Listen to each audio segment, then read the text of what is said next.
Bertemu kembali dalam Niaga Awal ni, kita untuk blok ini kita nak memberi fokus kepada Forum Ekonomi Dunia di mana kerajaan tidak hanya melaksanakan penyelesaian jangka pendek ketika menguruskan kesan pandemik COVID-19. Sebaliknya, tekad memastikan sebarang penyelesaian jangka pendek turut sama memberi impak jangka panjang. Penjelasan berkenaan disampaikan Menteri Kewangan Tengku Datuk Seri Zafrul Abdul Aziz ketika menjadi panel dalam salah satu sesi forum di Forum Ekonomi Dunia WEF 2022. So on the long term, it's all about reform, right? So one of the things we've done is when we do implement or do announce packages, stimulus packages that are actually addressing the short term, at the same time, we must see that it has an effect in the longer term. For example, we extended the reach of social protection. This is really social protection for the vulnerable groups. And in this world, in Malaysia and also in Southeast Asia, the gig economy is very big. It's getting bigger by the day. But they don't have social protection, right? Because they don't contribute to the pension fund. They don't contribute to social security. So when the economy closed down, shuts down, they lost the jobs, and obviously, there's no impact. So there's a very, very big impact to this group of informal workers, right? So what we've done, for example, is we ensure that when we give them the benefits, the cash benefits to them, but we also put some money into the pension funds, into the social security agencies, and ensure that it is matched by the Grabs or the Ubers of this world, so they understand that this is something that they need to do in the longer term. Menteri Kewangan juga mengakui COVID-19 memberi kesan lebih buruk kepada ekonomi membangun. Katanya pemulihan pasca pandemik juga berbeza-beza dari sesebuah negara ke negara yang lain dan proses pemulihannya juga sangat bergantung kepada keupayaan sesebuah kerajaan untuk menguruskannya. Oleh itu, beliau menyatakan sangat penting untuk ekonomi maju membantu untuk membangunkan kapasiti negara-negara yang masih bergelut dalam fasa pemulihan. Gangguan rantaian bekalan global, dasar monetari atau kewangan yang longgar, krisis tenaga, makanan dan komoditi yang berlaku dekad ini semakin memburuk sehingga mendorong harga pasaran barangan buat pengguna meningkat ke paras tertinggi.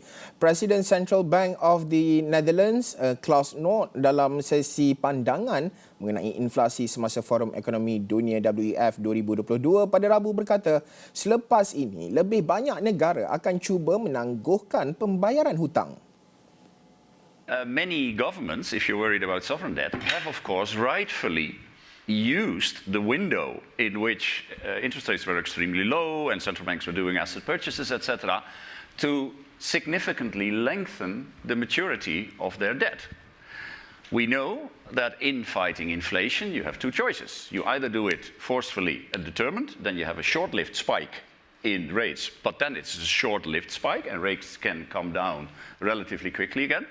Or if you're too hesitant and you do it step by step by step, you run the risk that rates will have to remain high for much longer and possibly also have to be taken even higher. Now, given the relatively long maturity of the debt, I would argue that the first scenario is by far preferable over the second one. That's the Volcker and that's shock. why I challenge the fact that this imposes a restriction on monetary policy. And the last point I want to make is always we should think about this in terms of real interest rates, not nominal interest rates. Lebih banyak syarikat menyatakan komitmen dalam memacu perkembangan teknologi hijau di peringkat global. Kerjasama yang dikenali sebagai First Movers Coalition itu merangkumi kesediaan pemain industri dalam pembelian dan pembekalan teknologi hijau seperti besi, hidrogen dan karbon. Ini sekaligus akan memastikan kesan perubahan iklim dapat diatasi secara holistik.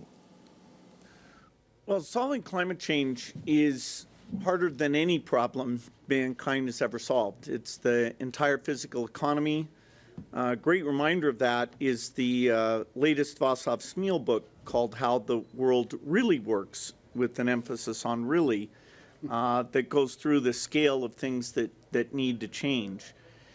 Back in 2015, there wasn't a lot happening. We got the Paris Accords, but the R&D budgets weren't high enough, the venture funding wasn't there, the innovative ideas weren't moving fast enough, and the private sector was not engaged. And so the opportunity now to bootstrap green steel, bootstrap green cement, bootstrap green aviation, it's stronger than ever. So the FMC work, brings companies and governments into this effort. We have a specific project funding vehicle called Breakthrough Energy Catalyst that'll actually be making its first few grants this year. And even though these projects are often government-driven, making sure the right technology is picked, making sure they're done efficiently, it's worth having that private sector seat at the table to help those projects achieve those cost reductions. Menerusi diskusi Forum Ekonomi Dunia WEF 2022 bersama panel lain termasuk Ketua Pegawai Eksekutif bersama Salesforce Mark Benioff dan Ketua Pegawai Kewangan Google Ruth Porat, difahamkan penyertaan syarikat swasta menyaksikan peningkatan kepada 55 daripada 30 sebelum ini. Antara negara yang terlibat dalam First Movers Coalition ini termasuk Sweden, India, Jepun, Denmark serta United Kingdom. Pakar sebelum ini memberi amaran agar pengeluaran gas rumah hijau atau GHG harus segera dikurangkan bagi memastikan suhu maksimum berada pada paras 1.5 darjah Celsius. Bercakap isu inflasi, Editor Niaga Awani Najib Arif ada menemu bual Amir Farid Rahim, pengarah strategi kumpulan KRA untuk mengulas berkenaan dengan isu inflasi dari Davos. Kita saksikan. Sesi di Forum Ekonomi Dunia WEF 2022 terus hangat dengan pelbagai topik dan hari ini sahaja antara topik yang saya kira mencuri tumpuan iaitu tentang perbezaan antara melihat kepada visi jangka masa pendek dan juga jangka masa panjang. Bagaimana jangka masa pendek ini memberikan kesan kepada pembuatan dasar, dan pada masa sama topik yang kedua yang ingin saya berikan tumpuan pada jam ini berkaitan dengan inflasi. Ini berkait rapat dengan keadaan di Malaysia pada ketika ini. Saya membawakan pengarah strategi kumpulan KRA, Saudara Amir Farid, pada ketika ini. Pertama sekali, ini berkaitan dengan long view. Ini yang dimasuk session yang mana ahli panelnya adalah merupakan Menteri Kewangan kita sendiri. Bagaimana kita melihat bahawa apa yang dibincangkan, kerana Saudara Amir berpeluang untuk mendekati sesi tersebut, apa yang kita dapatkan? Kerana argumen yang diberikan pada awal adalah short term view ini ada kalanya mengganggu gugat dasar yang sepatutnya wujud untuk menyelesaikan masalah ekonomi. Baiklah, terima kasih Saudara Najib. Sesi pada hari ini yang disertai oleh Wakil Malaysia iaitu Menteri Kewangan kita, Datuk Seri Utama Tunku Zafrul Tunku Aziz bersama beberapa ahli panel lain yang membincangkan tentang pandangan jangka masa pandangan jauh iaitu long view ini. Memang begitu menarik sekali perbincangannya kerana pada dasarnya semua pemimpin baik dari segi dari penggubal dasar, dari kerajaan maupun dari perniagaan, business leaders dan juga akademia dan NGO bersetuju bahawa perlunya untuk kita mempunyai satu visi yang konsisten, pandangan jauh yang konsisten. Namun demikian terdapat terlalu banyak cabaran yang saya sebutkan tadi. Jadi apa solusi yang harus kita lakukan bersama-sama? Pertama ialah kepimpinan. Kepimpinan harus tegas dan mempunyai pandangan yang lebih jauh dan luas. Kerana kita faham dalam sistem demokrasi akan ada temptation ataupun temptation untuk melakukan sesuatu untuk jangka masa pendek, kerana itulah benda-benda yang populis. Tetapi benda-benda yang populis ini perlu kadang-kadang tidak baik untuk jangka masa panjang.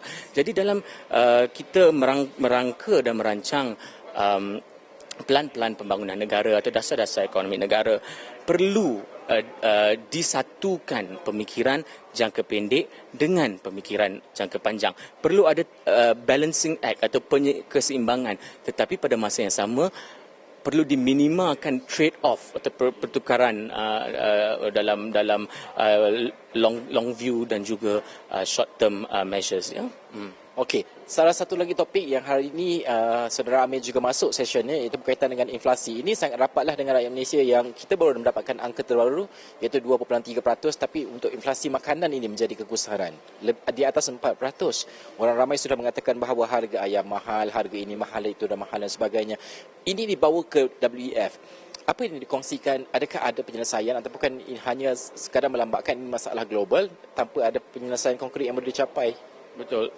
Isu tentang inflasi, terutamanya inflasi makanan, dibincangkan dengan cukup mendalam hari ini di Forum Ekonomi Dunia. Saya sempat menyertai satu sesi di mana ia bercerita tentang sistem rangkaian makanan dunia dan harga pada masa ini. Dan apa yang menarik saya lihat jika beberapa idea yang diutarakan. Pertama sekali ialah kita harus jelas inflasi dan inflasi makanan. Inflasi secara global lebih rendah berbanding dengan inflasi pada harga makanan. Jadi di beberapa negara saya dibincangkan tadi oleh ahli-ahli panel, di negara-negara Afrika dan juga Eropah sudah mula peningkatan inflasi pada food inflation itu sudah melepasi 2 digit. Ada 10, 15 hingga ke 20% di setengah negara yang terkesan. Jadi bagaimana cara untuk membawa turun inflasi harga makanan ini? Pertama, perlu dikaji semula sistem rangkaian makanan dan keseimbangan siapa yang produce dan bagaimana rantaian itu sampai ke pengguna. Ya. Jika boleh disimplifikasikan dengan teknologi, mungkin harga dapat dikawal dengan lebih baik. Dan kedua, perlu ada respons antara kerajaan-kerajaan yang lebih coordinated. Ya. Perlu ada koordinasi di antara kerajaan-kerajaan. Kerana kalau kita lihat hari ini, apabila berlaku krisis di Ukraine, peperangan di Ukraine, bila harga bijirin itu meningkat, beberapa negara sudah mula untuk melakukan ban terhadap ekspor mereka kerana memastikan ekonomi mereka sendiri dapat terselamat dan rantaian bekalan mereka dan bekalan makanan mereka mencukupi. Jadi perlu ada kesefahaman baru antara negara-negara oleh kerajaan-kerajaan untuk memastikan tidak rantaian bekalan itu selamat dan tidak terputus, dan ada rantaian bekalan yang alternatif mungkin. Ini adalah perkara-perkara yang dibincangkan. Tetapi apa pada pokoknya, sama juga seperti di Malaysia, isu inflasi barang makanan, food inflation itu memang jauh lebih tinggi. Inilah fenomena global. Jadi di Malaysia sudah pasti kita ada juga subsidi terhadap makanan. Jadi mungkin dengan bila berlaku perkara sebegini, bil subsidi kerajaan itu pasti akan meningkat. Namun ini balik semula kepada short term. Kalau pada short term perlu bantu rakyat. Jadi kerajaan perlu melakukan langkah-langkah yang responsif, dan saya pasti Kementerian Kewangan akan mempunyai rangka plan untuk untuk memastikan bahawa inflasi dalam keadaan terkawal, kerana ini melibatkan soal rakyat secara langsung di bawah sana, ya. Okay. Itu antara dapatan Saudara Amir. Kalau kita melihat ini adalah ini adalah isu yang didepani secara bersama di peringkat global. Jadi ini adalah mahu tidak mahu harus dibawa ke peringkat WEF, dan juga penyelesaian itu mengikutlah konteks negara masing-masing. Kerana kalau di Malaysia ini mungkin ada subsidi makanan, negara lain mungkin tidak ada. Itu perbezaannya dan sebagainya. Ini terus diperdebatkan dan juga diperbincangkan. Pada akhirnya langkah kita mengikut kehendak dan juga acuan negara itu yang paling penting. Baik, itu antara laporan yang dapat saya rangkumkan untuk hari ini untuk Niaga Awani. Banyak lagi perkara yang akan dibincangkan, berbaki sehari lagi untuk WEF, dan juga kita akan menantikan kemuncak persidangan ini dan juga melihat resolusi-solusi dalam pelbagai topik dibincangkan di WEF 2022. Saya Najib Arif untuk Niaga Awani.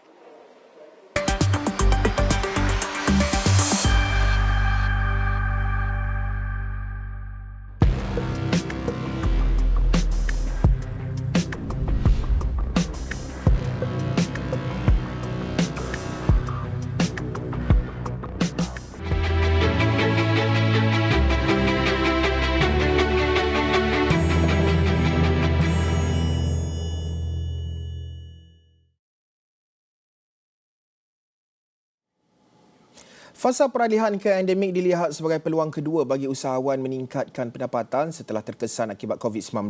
Pelbagai usaha dilakukan bagi membangkitkan kembali perniagaan bagaikan di hujung tanduk selepas melalui episod sukar angkara wabak tersebut. Tanpa mensiakan peluang dan menoleh ke belakang, usahawan keropok segera Muhammad Al-Marzuki Said terus menggunakan cabang media sosial yang ada ketika ini bagi merancakkan kembali perniagaannya. Usahawan berusia 45 tahun itu berkata, menerusi media sosial, ia menawarkan pasaran yang lebih besar selain produk-produk Kepok X Toku yang diusahakan bersama rakannya, Wan Muhammad Sofian Muhammad, semakin dikenali ramai. Sebab pandemik ni, kita benda ni memulakan perniagaan dengan berbagai cara lah. Salah satu caranya adalah kita melalui media sosial lah. Melalui TikTok, melalui Instagram, melalui FB. Walaupun agak sakit, tapi kita terpaksa juga buat. Walaupun tidak banyak sales yang masuk, tapi kita terpaksa buat demi kita nak menjaga staff-staff kita yang kita hire dah semasa pandemik pada hari itu. Dia yang kini mempunyai 22 pekerja terdiri daripada golongan belia akui, mereka telah membantunya mempromosikan lagi perusahaan yang dikendalikan menggunakan platform media sosial masing-masing. Mengimbas episod ketika pandemik bertandang, Muhammad Al-Marzuki berkata ketika itu perniagaan keropok segera itu baru sahaja bertapak pada Januari 2019. Katanya ketika rancak dengan menghasilkan jualan dan stok, negara diuji sehingga dia buntu untuk menghabiskan keropok segera yang dihasilkannya. Media sosial menjadi platform utamanya bagi menyelamatkan keropok yang siap diproses itu daripada rosak. Itulah kita buat benda ni jualan besar-besaran di media sosial.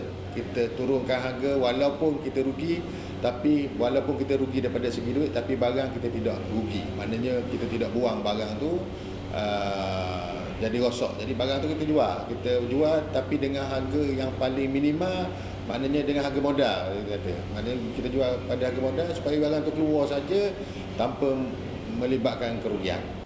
Ternyata kini anak kelahiran Kuala Terengganu itu mampu menarik nafas lega selepas perusahaan keropok itu dapat diteruskan dan mendapat sambutan yang menggalakkan.